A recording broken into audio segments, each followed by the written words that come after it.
నంద్యాల ఉప ఎన్నిక వైసీపీ అభ్యర్థి శిల్పా మోహన్ రెడ్డి నామినేషన్ దాఖలు చేశారు. ఎలాంటి అట్టహాసం లేకుండా సాదాసీదాగా కొందరు కార్యకర్తలతో వెళ్లి ఆయన నామినేషన్ దాఖలు చేశారు.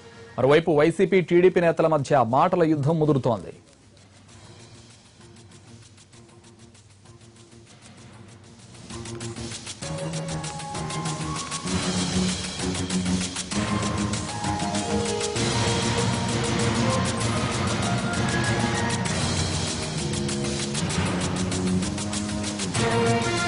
ఇక నంద్యాల ఉప ఎన్నికకు సంబంధించి మరిన్ని వివరాలు మా ప్రతినిధి చంద్రశేఖర్ అందిస్తారు. చంద్రశేఖర్. ఓకే బస్. హలో హలో నంద్యాల ఆడియో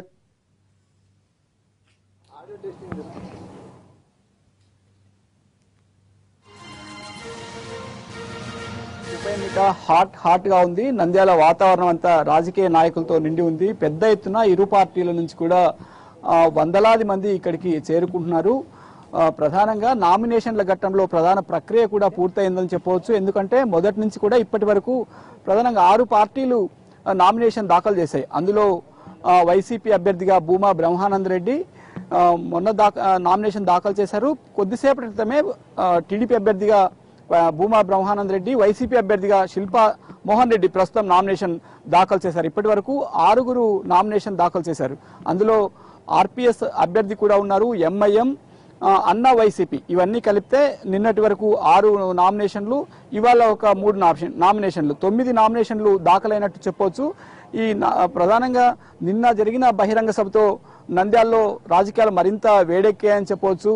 నిన్న జగన్ బహిరంగ సభలో చంద్రబాబు పైన చేసిన వ్యాఖ్యలు దుమారం రేపుతున్నాయి. దీంతో టీడీపీ నేతలు ఆగ్రహం వ్యక్తం చేస్తున్నారు. ఇవాళ కూడా కర్నూలులో deputy CM K E Krishnamurthy, Akhila Priya, Somireddy Chandramohan Reddy press meet పెట్టి మరి జగన్ పైన తీవ్ర స్థాయిలో విమర్శలు చేశారు. ముఖ్యమంత్రి స్థాయి వ్యక్తిని జగన్ విమర్శించడం అనేది, అంటే అనుచిత వ్యాఖ్యలు చేయడం భరించలేనిది, దీనిపైన పోలీసులకు ఫిర్యాదు చేస్తామని కూడా చెప్పారు. ఇప్పటికే కర్నూలులో ఎస్పీ వద్ద జెడ్పీ చైర్మన్ మల్లెల రాజశేఖర్ ఫిర్యాదు చేశారు. ఇవాళ సాయంత్రం డిప్యూటీ సీఎం కేఏ కృష్ణమూర్తి మరికొంత మంత్రులు ఎన్నికల అధికారికి ఫిర్యాదు చేయాలని నిర్ణయించారు. సాయంత్రం ఎన్నికల అధికారిని కలిసి వారు ఫిర్యాదు చేసే అవకాశం ఉంది. ఒకవైపు వైసీపీ బహిరంగ సభ మొత్తం నంద్యాల రాజకీయాలను చాలా వేడెక్కించాయని చెప్పవచ్చు. ఆదినారాయణ రెడ్డి చేసిన వ్యాఖ్యలతో కూడా వైసీపీలో ఆగ్రహం వ్యక్తం చేస్తున్నారు. ఆదినారాయణ రెడ్డి జగన్ పై తీవ్ర స్థాయిలో విమర్శలు చేశారు. చంద్రబాబును ఏ విధంగా అయితే చొక్కా నిక్కర్ ఊడగొట్టి కొడతామన్నారు, అదే స్థాయిలోనే జగన్ కూడా వైఎస్ ను చొక్కా నిక్కర్ ఊడగొట్టి కొడతామని చెప్పారు. ఈ 2 వ్యాఖ్యలతో టీడీపీ వైసీపీ కార్యకర్తల్లో కూడా వేడెక్కిందని చెప్పవచ్చు.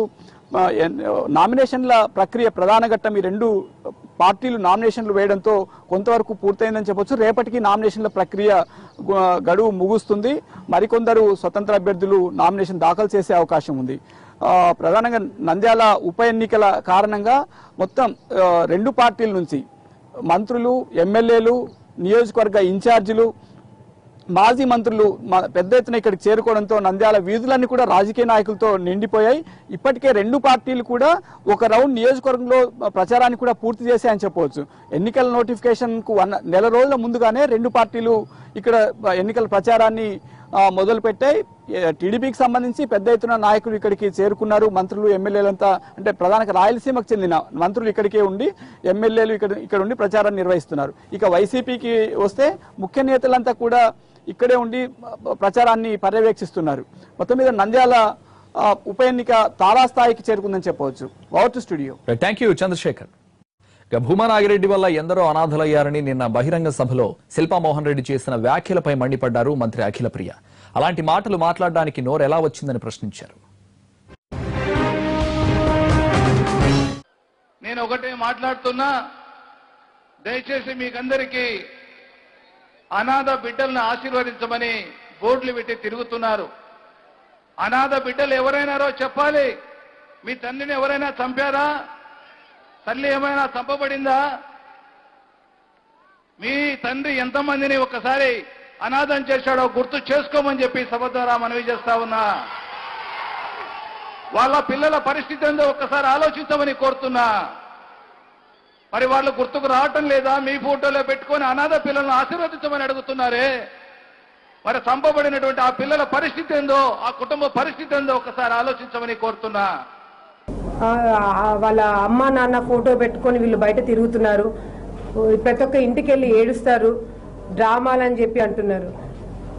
రాజశేఖర రెడ్డి గారు చనిపోయిన 8-9 సంవత్సరాలు అవుతుంది. ఇప్పుడు కూడా రాజశేఖర రెడ్డి గారి ఫోటో పెట్టుకొని మరి జగన్మోహన్ రెడ్డి గారు ముందుకు వస్తున్నారు.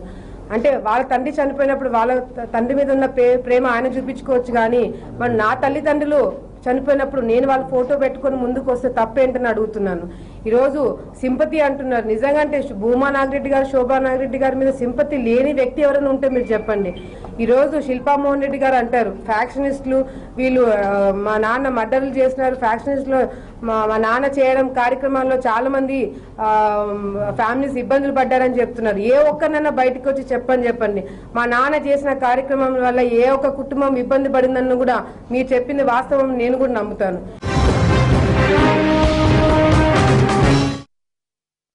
సీఎం చంద్రబాబును విమర్శించే స్థాయి జగన్ కు లేదన్నారు దేవినేని అవినాష్.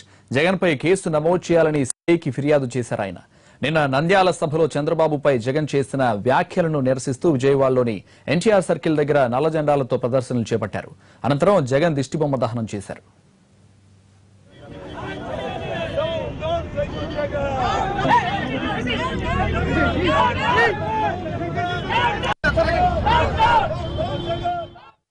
చంపాలి, నరకాలి.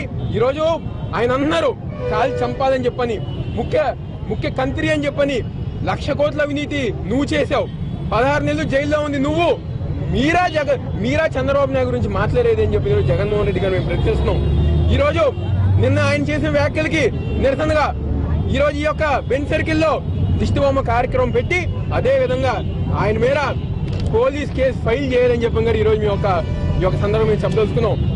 రేపు చంద్రబాబు నాయుడు గారు ఆయన మీద అనుచిత వ్యాఖ్యలు చేసినందుకు వెంటనే పోలీసులు జగన్మోహన్ రెడ్డి గారి మీద యాక్షన్ తీసుకుని ఆయన మీద కేసు నమోదు చేసి ఆయన వెంటనే అరెస్ట్ చేయాలని చెప్పని ఈ రోజుగా మేము డిమాండ్ చేస్తున్నాం. జగన్ పై కర్నూలు జిల్లా ఎస్పీకి ఫిర్యాదు చేశారు జెడ్పీ చైర్మన్ మల్లెల రాజశేఖర్. నంద్యాల సభలో సీఎం చంద్రబాబుపై జగన్ అనుచిత వ్యాఖ్యలు చేశారన్న రాజశేఖర్ జగన్ పై చర్యలు తీసుకోవాలన్నారు. నంద్యాల చాలా సెన్సిటివ్ ప్రాంతమన్న ఆయన ఉప ఎన్నికల్లో దౌర్జన్యాలకు పాల్పడే అవకాశం ఉందన్నారు.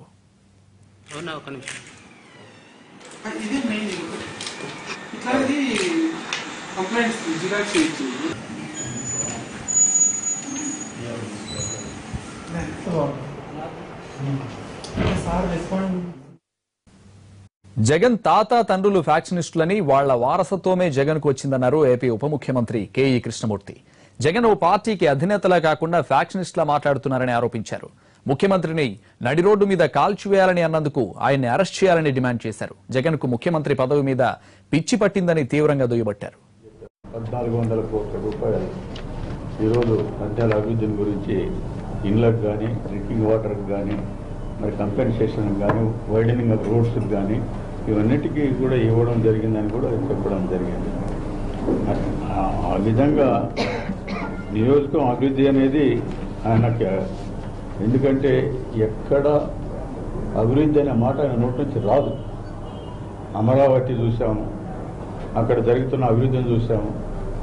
ఆయన నోటి నుంచి ఒక్కసారైనా అభివృద్ధి అనే పదం రాదు. ఆయనకు అభివృద్ధిని ఎలా ఆటంకపరచం అనే పదం వస్తుంది. ఎప్పుడు ఎట్లా అడ్డుకోవాలనేది దాన్ని మాత్రం మాట్లాడతారు. నేర ప్రవృత్తి ఉన్న జగన్ ప్రతిపక్ష నేతగా పనికిరారన్నారు మంత్రి అచ్చెన్నాయుడు. చిన్నప్పటి నుంచి జగన్ కు నేరాలు చేయడం అలవాటే అన్నారు. జగన్ తీరును వీడియో ఆధారాలతో సహా బయటపెడతామని హెచ్చరించారు అచ్చెన్న. తండ్రి అధికారాన్ని అడ్డం పెట్టుకొని 1,00,000 కోట్లు దోపిడీ చేసి